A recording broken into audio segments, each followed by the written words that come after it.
তোমরা পুরো পূর্ণাঙ্গ মুসলিম হয়ে যাও। অর্ধেকটা মুসলিম অর্ধেকটা অমুসলিম এ কাজ করো না, পূর্ণাঙ্গ মুসলমান হয়ে যাও এবং ইসলাম ধর্মটাকে, যেটা তোমার মনোনীত সেটাকে আমল করছো, আর যেটা তোমার পছন্দ নয় সেটাকে আমল করছো না। স্বার্থ লোক এরকম করো না, বরং মানসাতে না মাকরাহানা, সেই বুখারীর রায়, সে খুশি হোক চাই না খুশি হোক আল্লাহর বিধানটাকে সে মেনেই চলবে সব সময়। সে শরীর ভালো আছে তখনও, অসুস্থ আছে তখনও, বেজার আছে তখনও, অসন্তুষ্ট আছে তখনও, খুব আনন্দ আছে তখনও, একই রকম আমল চলবে। এই আমলটার জন্যই বলছেন যে পরিপূর্ণভাবে তোমরা মুসলিম হয়ে যাও। ওয়ালা তাত্তাবিউ খুতুওয়াতিশ শয়তান, আর শয়তানের পদাঙ্ক অনুসরণ করিও না। ইন্নাহু লাকুম আদুউম মুবিন, শয়তান তোমাদের প্রকাশ্য শত্রু। শয়তান প্রকাশ্য শত্রু কেমন দেখুন। সত্যিকার কথা, শয়তানকে তাড়াইতে হলে কি কি কাজ করতে হবে? আপনাকে সালাত 5 ওয়াক্ত টাইম বা টাইম পড়তে হবে ধীরে স্থির ভাবে, 1 নম্বর। 2, আপনাকে শয়নকালে ওযু করতে হবে। নম্বর 3, কুল হুয়াল্লাহু আহাদ, নাস, ফালাক, এই 3টি সূরা 3 ত্রিকে 9 বার বলে মাথায় মুখে সামনেকার দেহটা বোলাইতে হবে 3 বার। এইবার আল্লাহুম্মা বিসমিকা মুতাহিয়া বিল শয়ন করে যান। আর যদি কবরের শাস্তি থেকে রক্ষা পেতে চান তাহলে সূরা মুলকটা পড়েই শুয়ে পড়ুন, তাহলে শয়তান আপনার কাছে আসবে না। এবং তার সঙ্গে আয়াতুল কুরসি পড়ে নেবেন, লা ইয়াকরুবুনা শয়তান, শয়তান নিকটবর্তী হবে না, সূর্য ওঠা পর্যন্ত আসতে পারবে না। তাহলে এই কাজগুলো করলে শয়তান পালিয়ে যায়। আর এই 5টা কাজ যদি না করা হয় তাহলে শয়তান কিন্তু বলে যে আমার কন্ট্রোলে এসে গেছে, আমার দায়িত্ব হবে। শয়তান সে ঘরে যে খাওয়া দাওয়া, সে ঘরে বাস করে, তার সঙ্গে কাঁথা কাপড়ে শুয়ে থাকে একসঙ্গে শয়তান। বলে লাইলুন তাবির, রায় তখন অনেক দেরি, ঘুমাও কোনো অসুবিধা নয়, 3টে ঘেরা লাগিয়ে দেয়। এসব শয়তানের কাজ। সাতানাই আস্তুন, সাতানান মানেই হচ্ছে বদমাইশি করা, দুষ্টুমি করা, জাহান্নামে নিয়ে যাওয়া। এই কাজগুলো সে করবে। আজ অনেক কটা কথা বলবো, দেখবেন শয়তানের আমল করলে ভালো হবে, নচেত খারাপ। দেখুন, 1 নম্বর, ইসা, তাহলে শয়তান কি করে বিতাড়িত হয়, আপনার কাছে আসতে পারবে না, ভিড়তে পারবে না, তা আপনাকে বলা হলো। আর 2টো ফেরেশতা পাহারা দেবে। যদি সূরা বাকারার শেষ 2 আয়াত যদি আপনি পড়েন রাতে শোয়াকালে, তাহলে আপনার কাছে 2জন ফেরেশতা ডিউটি পালন করবে সারা রাত। এই হলো আপনার শয়তান না আসার কারণ।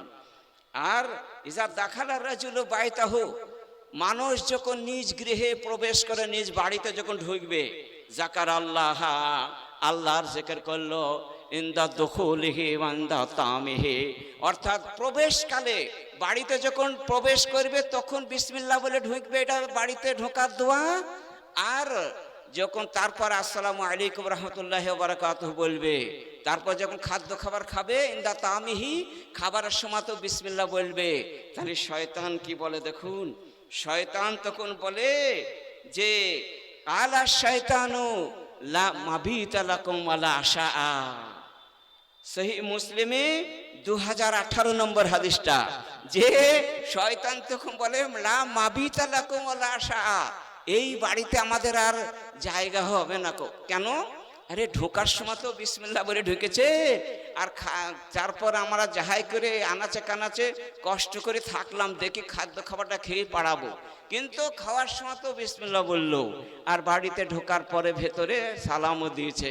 তার মানে আমার খাওয়ার জায়গা, খাওয়ারও সুযোগ নেই আর শোয়ারও সুযোগ নেই বাড়িতে। চল অন্য বাড়িতে দেখে, যে বাড়িতে 2টো বলেনি তাদের বাড়িতে কি প্রবেশ করে, হ্যাঁ পাশের বাড়িতে বিসমিল্লাহ বলে ঢোকেনি, সালামও দিইনি, ভাত খাওয়ার সময় বিসমিল্লাহ ভুলে গেছে, এই বাড়িতে চলে এসো আবি মাবি তখন আশা, এই বাড়িতে শোয়ার জায়গা আশ্রয় পাওয়া গেছে, এই বাড়িতে খাদ্য খাবারও পাওয়া গেছে, কোনো অসুবিধা নাই, সব ডেকে নিয়ে এসে খাই। তাহলে আমরা বুঝতে পারলাম শয়তান আপনার সঙ্গে লেগেই আছে। কখন থেকে? শয়তান জন্ম থেকে মৃত্যু পর্যন্ত গো। শয়তান এমন হবে লেগেছে, কারিনুহু মিনাল জিন্নে ওয়া কারিনুহু মিনাল মালায়েকাতে। একটা হাদিসে পাওয়া যায়, জিন থেকে যে শয়তান আল্লাযী ইউসবিসু ফি সুদুরিন নাস মিনাল জিন্নাতি ওয়ান নাস, শয়তান অর্ধেকটা মানুষ থেকে হয় আর অর্ধেকটা জিন থেকে হয়।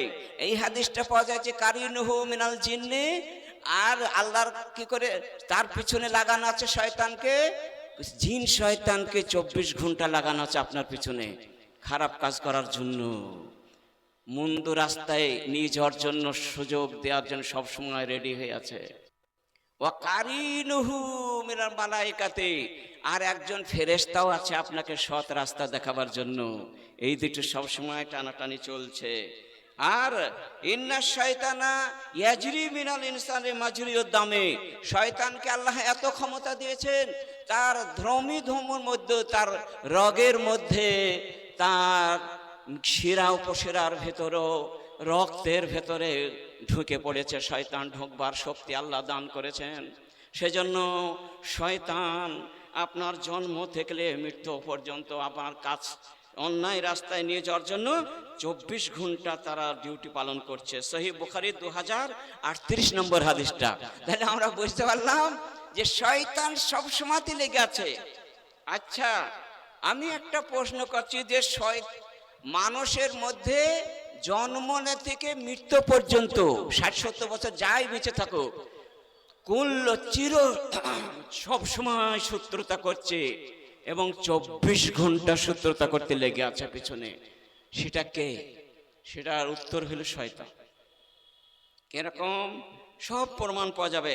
ইয়ামুসসুহু শায়তানু হিনা ইউলাদু ফায়াস্তাহিল্লু সারেখাম, শয়তান যখন জন্ম হয়, মায়ের পেট থেকে বাচ্চা যখন প্রসব করে, সেই সময়তে শয়তান হাজির হয়ে যায়, তার পূর্বেই হাজির হয়ে যায় ভাইরা আমার।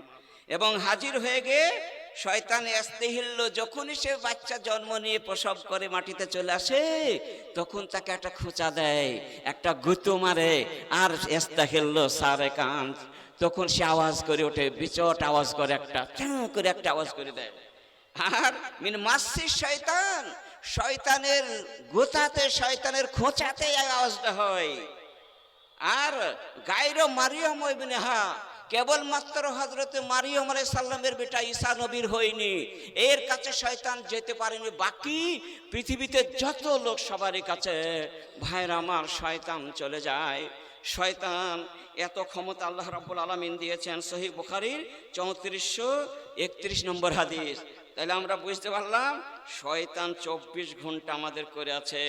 তো শয়তানকে যদি সন্তান প্রসবের সময় যদি তাড়াইতে হয়, তাকে যদি সেখান থেকে আপনি বিতাড়িত করেন, তাহলে একটা দোয়া আছে সূরা আলী ইমরানের 36 নম্বর আয়াতে দেখবেন, আল্লাহুম্মা ইন্নী উইযু বিকা যুররিয়াতাহা মিনাশ শাইতানির রাজিম। মরিয়ম আলাইহিস সালাম এই দোয়াটা 3 বার বলেছিলেন, যার জন্য শয়তান ওর কাছে যেতে পারেনি। ভাইয়ের আমার, মায়ের কাছে অনুরোধ রাখছি, কান পেতে শুনে নেন, কান খাড়া করে শুনে নেন কথাটা।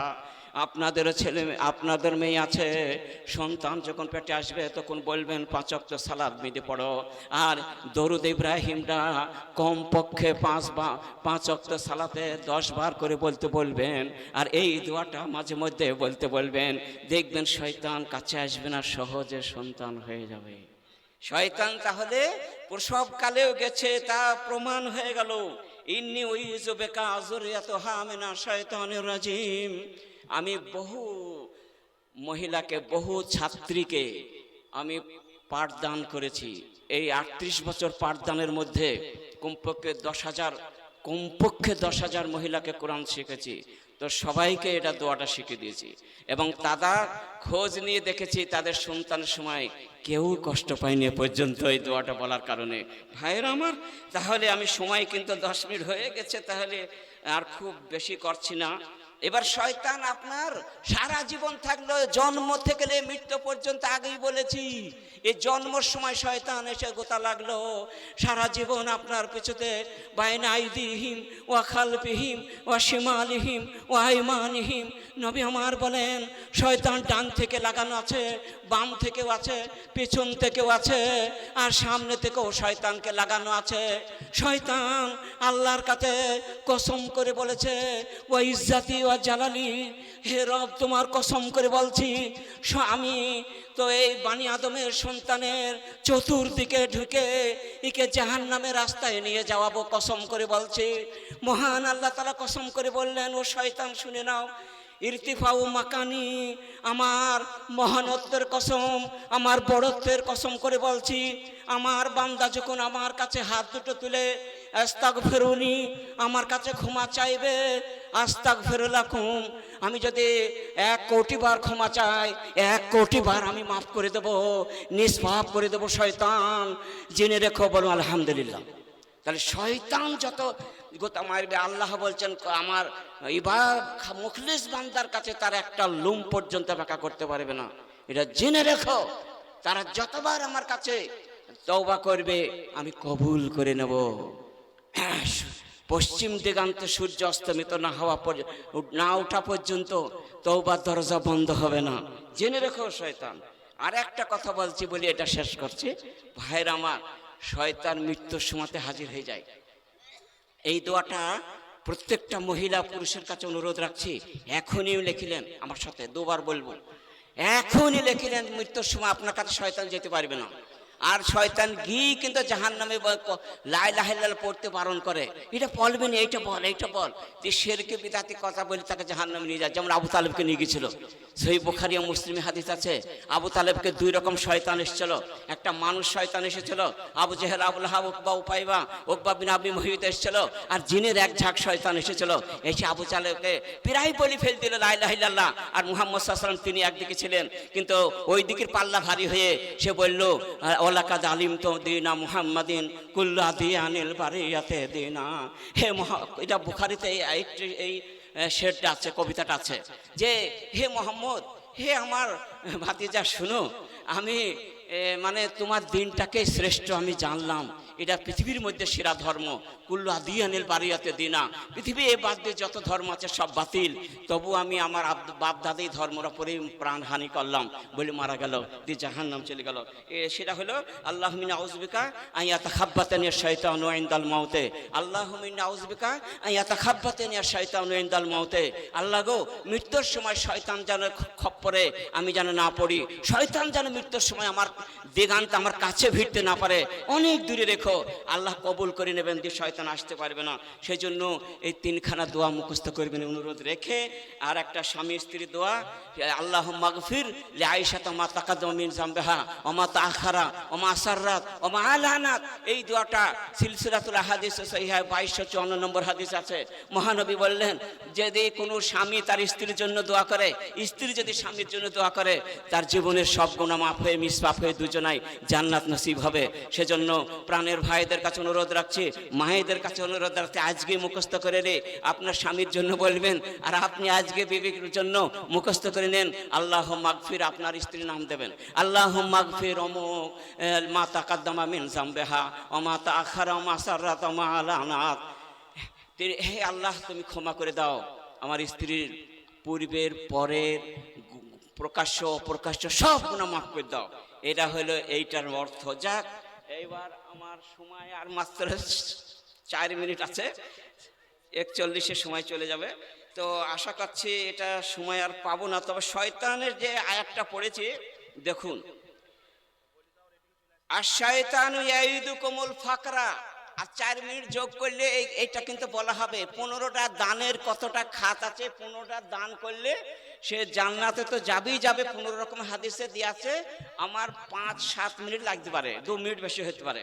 তো আশ-শায়তানু ইয়াইদুকুমুল ফাকরা ওয়া ইয়া'মুরুকুম বিল ফাহশায়ে। আল্লাহ বলেন যে শয়তান মানুষকে মাদ্রাসায় দান করতে ভয় দেখায়। কিসের ভয়? ইয়াইদুকুমুল ফাকরা, দরিদ্র হয়ে যাবে। এই পয়সার যে তোর বাড়ি থাকতে খালি হাট বাজার হবে রে, তো দিস নে না। আর শয়তানু ইয়াইদুকুমুল ফাকরা, ফকির হওয়ার দরিদ্র হওয়ার ভয় দেখায়। ওয়ায়ামুরুকুম বিল ফাহশায়, আর অশ্লীলতার হুকুম দেয়, অশ্লীলতার কাজ করে দেয়। এটা শয়তানের কাজ। আর আল্লাহর কাজ কি? ওয়াল্লাহু ইয়াইদুকুমুল ওয়াল্লাহু ইয়াইদুকুম মাগফিরাতাম মিনহু ওয়া ফাজলা। আর আল্লাহ বলেন, আমার কসম করে, আল্লাহ বলেন কসম করে বলছে, ওয়াল্লাহু ইয়াইদুকুম, তোমাদেরকে ওয়াদা করে বলছে, ও বানি আদমের বেটা বেটি শুনে নাও, ওয়াদা করে তোমাদের কসম করে বলছে, তোমরা দান করলে পারে মাগফিরাতান, তোমাদের গুনাহ রাশিকে আমি মাফ করে দেব। শুধু মাফ নয়, ওয়া ফাজলা, তোমাদের বরকত দেব, মালে তোমাদের বরকত দেব। যে দানটা তুমি আজকে 5,000 টাকা দান করলে, ওইটা আমি 1 মাসের মধ্যে 10,000 টাকা করে দেব, ওয়াদা করে বলছি। আল্লাহ বলছেন, ওয়াল্লাহু ইয়াইদুকুম মাগফিরাতাম মিনহু ওয়া ফাজলা।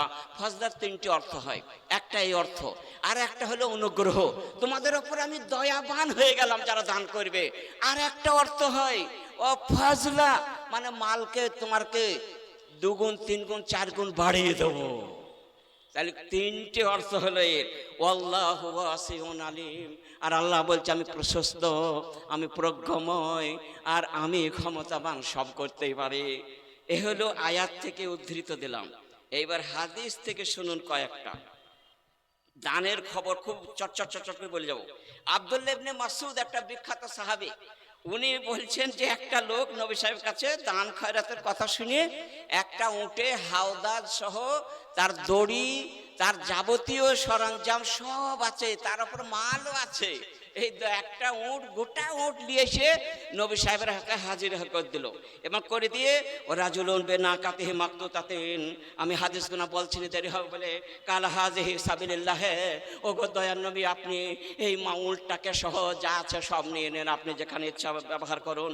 লাকা বিহা ইয়াউমাল কিয়ামাতে, আমি স্বেচ্ছায় দান করে দিলাম নৈকট্য লাভের জন্য। মহানবী তাকে বললেন, কিয়ামতের দিনে তুমি সাবু মিয়াতু নাকাতিন মাখতুতাতিন, কাল কিয়ামতের মাঠে তুমি 700টা এরকম উট, এরকম মাল, এরকম দড়ি, এরকম হাওদাজ, এইরকম তোমাকে আল্লাহ রাব্বুল আলামিন দান করবেন। তাহলে মুসলিমে 5500 নম্বর হাদিস, এটা 7খানা রওয়ায়াত আছে হাদিসটায়। তাহলে আমি বুঝতে পারলাম, এই মাদ্রাসায় যদি আপনি 500 টাকা দান করেন তাহলে কত হলো? তাহলে ওই দানটাকে কাল কিয়ামতের মানে 7 গুণ 700 টাকা, মানে 5 7 3500 টাকা বলে আপনি পেয়ে যাবেন। একবার নগদ কথা। দাউ মারজাকু 1 নম্বর হলো। নম্বর 2, দাউ মারজাকুম বিসাদকাতে, মহানবী বললেন, তোমরা অনুদান, তোমার দান করো খুশি মনে। কেন? মারজাক, তোমার অসুস্থকে আল্লাহ দাওয়া হিসাবে ব্যবহার করছেন। দাউ মানে রোগের ঔষধ হলো দান, অতএব দান করো গো। সহিহুল জামেতে 3358 নম্বর হাদিস। তারপর দেখুন নম্বর 3, নাকামা নাকাসাত সাদকাতুন মিন মালিন, মাল দান করলে মাদ্রাসায় সে মালটা 1 টাকাও কমে না কো, মাল নাকাসাত কমেই না, মালিন যা করবে আমি বাড়িয়ে দেবো উত্তর 2-10 দিনের মধ্যে। আফু 2 নম্বর, তাকে ক্ষমা করে দেব। 3 নম্বর ইজ্জান, তার সম্মানটাকে বৃদ্ধি করে দেবো, এহকালও করবো পরকালও করবো। এটা 3টে উপকার হলো। এই হাদিসটা সহিহ মুসলিমে 2588 নম্বর হাদিস। তারপর দেখুন নম্বর 4, নম্বর 5, সাদকাতু সিররে তুতফু গাযাব রাব্বি, সহিহ তারগিবে 888 নম্বর হাদিসটা, যে মহানবী বললেন, গোপন দান মহান দান, এই দানের কোনো রিয়াকারি থাকে না, সেজন্য এই দানটা আল্লাহর গজব আর ঠান্ডা হয়ে যায়। আল্লাহর রাগ হয়ে গেছিল, ওকে জাহান্নামে দেবো, আর চট করে দান করে দিল, গোপনে কেউ জানতে পারেনি, 2 টাকায় হোক 5 টাকায় হোক, আল্লাহর রাগ থিমে গেল, যা ওকে জান্নাত দিয়ে দিল। এরা হচ্ছে নম্বর 5। একটা মহিলা দেখলাম, একটা পুরুষ খুব বকিল আছে, কৃপণ, সে মোটেই দান দিতে চায় না, করলে একটু তর্ক লাগিয়ে দিয়ে কমিন দিয়ে যাহাই করে পেলিয়ে যাবে। আর মহিলাটা হেবি দানি, কিন্তু কি করবে, তার হাতে পয়সা নাই, সে গোপনে ওই চুরি করে মহিলার স্বামীর মালে অপচয় দেয়, কি যেটা দরকার সেটা দান করে দিল এই জালসায়। এই জালসায় 500 টাকা দিল, সে বুঝতে পারেনি কো। তো মহানবী বলছেন সেই দানটা নিসফু আজরিহি, ওই স্বামীটা কিয়ামতের দিনে অর্ধেকটা নাকি পাবে। সহিহ বুখারী 2066 নম্বর হাদিস। যে সে তখন বলবে আমি এই নেকিটা কোত্থেকে আসলাম তো বুঝতে পারছি না, আরে তো চুরি করে তোমার স্ত্রী দিয়েছিল এই গির্দাপুর জালসায়, ও তাই তো ভালো কাজই করেছে, তখন সে বুঝতে পারবে, তার আগে নয়। আচ্ছা, তারপরে 6 নম্বর হচ্ছে আইয়ু সাদকাতে আফজালু, সব থেকে শ্রেষ্ঠ দান কোনটা? তখন মহানবী বললেন মুকিল্লু জুহদুল মুকিল্লে, গরিবের মেহনতের দান, কষ্টের দান। একটা ডিমই হোক, খুব মেহনত করেছে আর এটাইতে আনন্দ করে এখানে দান দিতে এসেছে, এটা দানটা পৃথিবীর মধ্যে সেরা। আবু দাউদে 1677 নম্বর হাদিস, সহিহ বুখারীতে 5351 নম্বর হাদিসটায় ছেলে মেয়েদের ওপরে সে সমস্ত খাদ্য খাবার দেওয়া হয়, বিবিকে দেওয়া হয়, সেটাও তার সাদকা এবং দানের মধ্যে গণ্য হবে। ইন্না উম্মি, মহানবী বললেন 8 নম্বর, উম্মি উফতুলিয়া, যে আমার মা জানে এক্ষুনি মারা গেল, আমি 10 মিনিট আগে আমি বাইরে ছিলাম, আমাকে একজন বললে তোর মা মরে যাচ্ছে, ছুট, জোর ছুটি দেখছে মরে গেছে 10 মিনিট আগে। তো ইন্না তাসাদ্দাকতু আনহা, মহানবীকে বললেন জি আমি সাদকা করে কি হবে? নাম, মহানবী বলে জি হ্যাঁ। সহিহ বুখারী 1388 নম্বর হাদিস। আর দুটো আছে। তারপর তাফসীরে মানারে আছে যে ফি সাবিলিল্লাহর খাত কটা, ওখানে 4টে খাত দিয়েছে। কোনটা? একটা দিয়েছে দাওয়াতে তাবলীগ কাজ, যারা সে নেশা কোরআন এবং সহিহ সুন্নাহ অনুযায়ী দাওয়াতে তাবলীগ করে বেড়ায় তারা পাবে এই হক। 2 নম্বর দ্বীনি প্রতিষ্ঠান যারা মাদ্রাসা, এইগুলা পাবে। আর 3 নম্বর জিহাদ যারা করে আল্লাহ রাস্তায় তারা পাবে। তাহলে বোঝা গেল ইন্না জিল্লুল মুমিনি ইয়াউমাল কিয়ামাতি সাদকাতুহু, কিয়ামতের দিনে আরশের ছায়াতলে দান করবে এই মাদ্রাসায় দানকারী ব্যক্তিরা, মহান ব্যক্তিরা। সহিহ তারগিবে 872 নম্বর হাদিস। ভাইয়ের আমার, তার দেখুন এই যে 12 রকমের দানের কথা আমি উল্লেখ করলাম, আমার সময় কিন্তু 1 মিনিট পার হয়ে গেছে। মাইন্দা কমিয়ান ফাদু আমাইন্দা আল্লাহ বাকিন, এই আয়াতটা হলো সূরা নাহালের 96 নম্বর আয়াত। আল্লাহ বলে মাইন্দা কমিয়ান ফাদু, তোমাদের কাছে যা আছে সব শেষ হয়ে যাবে গো, আর আমার কাছে যা আছে শেষ হবে না। বল না, আল্লাহর দেওয়া ফুরায় না, মানুষের দেওয়া কুলায় না, মানুষের যতই দিক কুলবে না, আর আল্লাহ অফুরন্ত জিনিস। তা আল্লাহ বলছে আমি ঢেলে দেবো, তুমি যাও, তুমি এই মাদ্রাসার জন্য অনুদান করো, আমি প্রস্তুত হয়ে আছে দেওয়ার জন্য, নগদ নগদ দিয়ে দেবো। এই বলে সংক্ষিপ্ত আলোচনায় ইতি টানলাম। ওমা আলাই।